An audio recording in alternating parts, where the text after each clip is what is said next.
మనని ఓడించిన వాళ్ళ మీద ప్రతీకారం తెచ్చుకోవడం కాదు, మనల్ని గెలిపించిన వాళ్ళని కూడా తొక్కేస్తున్నది కాంగ్రెస్ పార్టీ.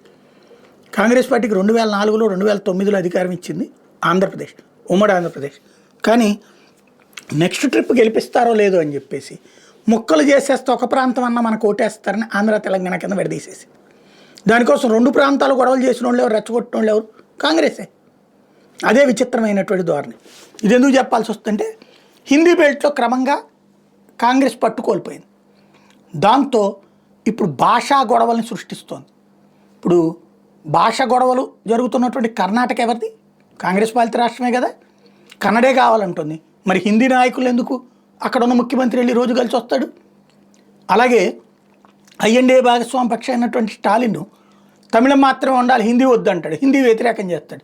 మరి హిందీ పాలకుల యొక్క లేదా హిందీ నాయకుల యొక్క ఆధ్వర్యంలో ఎందుకు పనిచేస్తాడు ఆయన జాతీయ స్థాయిలో?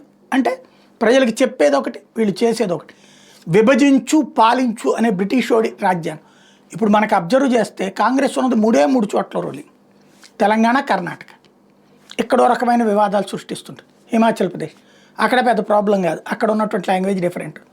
మిగతా రాష్ట్రాలన్నింటిలో బీజేపీ లేదా బీజేపీ మిత్రపక్షాల పాలిత రాష్ట్రాలు, హిందీ బెల్ట్లో మ్యాక్సిమం బీజేపీనే ఉంది కాబట్టి అక్కడ.